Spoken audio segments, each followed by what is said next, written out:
नमस्कार, मी प्रतीक्षा. न्यूज मराठी 24/7 मध्ये आपलं स्वागत आहे आणि याच्या दुसऱ्या खास रिपोर्ट मध्ये देखील आपलं स्वागत आहे. तर बांगलादेश हिंसाचार आणि हसीना शेख यांचा भारतातील प्रवेश या खास रिपोर्टच्या दुसऱ्या भागात आपलं स्वागत आहे. तर या खास रिपोर्ट मध्ये आपण चर्चा करणार आहोत भारतावर या सर्व प्रकाराचा नेमका काय परिणाम झालाय याबद्दल. तर भारत आणि बांगलादेशमध्ये मागील 53 वर्षांपासून द्विपक्षीय संबंध आहेत. मागील वर्षी नवी दिल्लीत G20 शिखर परिषदेचं आयोजन करण्यात आलं होतं. या परिषदेत भारतानं बांगलादेशला विशेष पाहुणा म्हणून आमंत्रण दिलं होतं. बांगलादेश हा एकमेव शेजारी देश होता ज्याला भारतानं G20 मध्ये इतकं महत्त्व दिलं होतं. मात्र आता बांगलादेशातील राजकीय अशांततेनंतर शेख हसीना यांना देश सोडावा लागलाय. त्यांनी पंतप्रधान पदाचा राजीनामा दिलाय. अशा परिस्थितीत भारतासमोर अनेक प्रकारच्या अडचणी निर्माण होऊ शकतात. काय आहेत त्या अडचणी?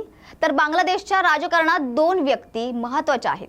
एक म्हणजे बांगलादेश अवामी लीगच्या शेख हसीना आणि बांगलादेश नॅशनलिस्ट पार्टी म्हणजेच BNP च्या खालिदा जिया.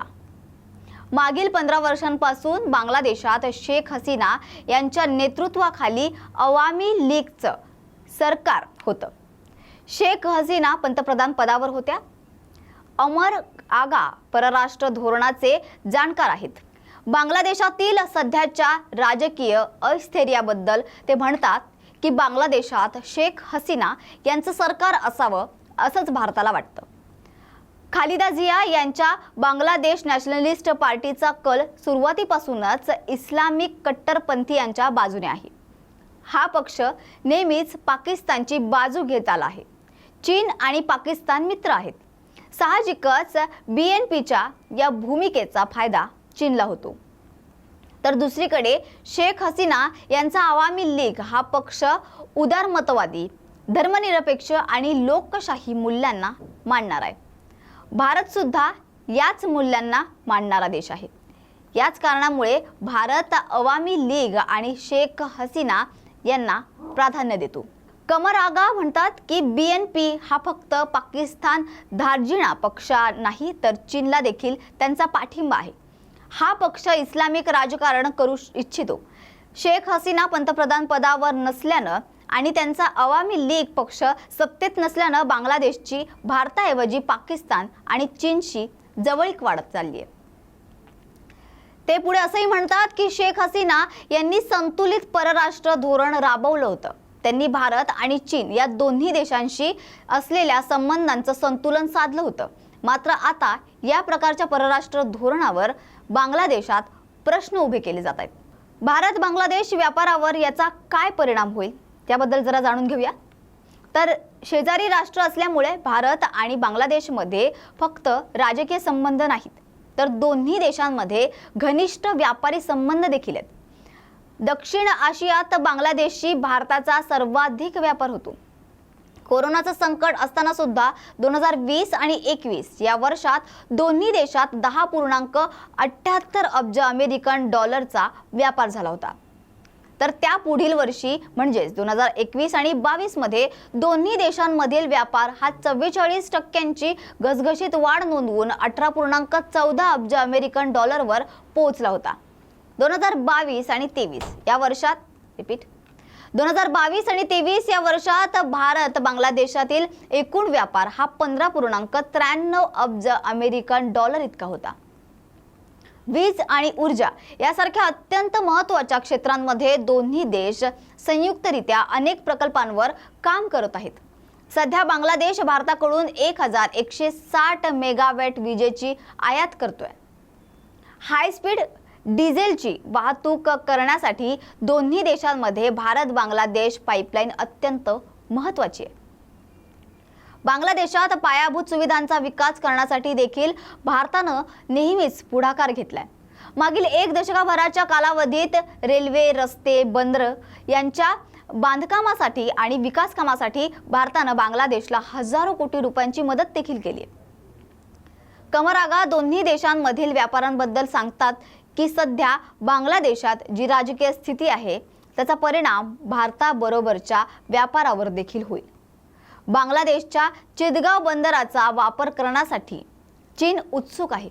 सध्याच्या परिस्थितीत चितगाव बंदरासंदर्भातील आपली मागणी चीन पुढे रेटण्याचं काम करेल. भारतानं परराष्ट्र धोरणात ॲक्ट ईस्ट म्हणजेच पूर्वेकडील देशांशी संबंध वाढवण्याचं धोरण अवलंबलंय. या धोरणानुसार भारताच्या दृष्टीनं बांगलादेश खूप महत्त्वाचा आहे. बांगलादेश आणि भारताची भौगोलिक स्थिती हे यामागचं महत्त्वाचं कारण आहे. भारताची पूर्वेकडील आणि ईशान्येकडील राज्य आणि बांगलादेश यांच्या सीमा एकमेकांना लागून आहेत. किंबहुना बांगलादेशच्या एका बाजूनं समुद्र आहे तर उर्वरित तिन्ही दिशांनी भारतच आहे.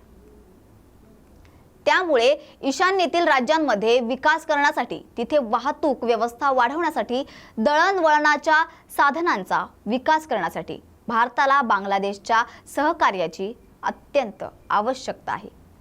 तितक्याच प्रमाणात बांगलादेशला देखील भारताच्या मदतीची गरज आहे.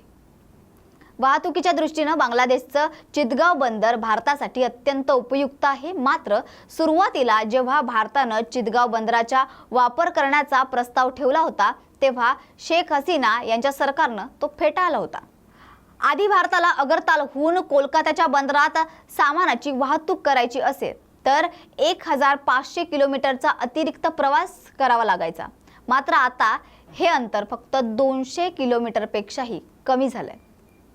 चितगाव बंदरात माल आणून तो जगभरात कुठेही सहजतेनं पाठवला जाऊ शकतो. सुरक्षेच्या दृष्टिकोनातून किती आव्हान येणार आहे याबद्दलही जाणून घेऊया. तर भारत आणि बांगलादेश यांच्यात जवळपास 4000 किलोमीटरची सीमा आहे. एकीकडे पाकिस्तान आणि दुसरीकडे चीन या देशांचं आव्हान असताना भारताला बांगलादेशच्या सीमेवर शांतता हवी आहे. साहजिकच बांगलादेशात भारताला मित्र समजणारं, भारताशी सलोख्याचे संबंध ठेवणारे सरकार असणं भारतासाठी आवश्यक आहे.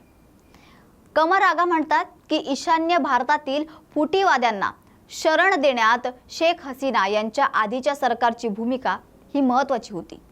बांगलादेशात असणाऱ्या तळांवरून ईशान्य भारतातील फुटीरवादी चळवळीला पाठिंबा मिळत होता.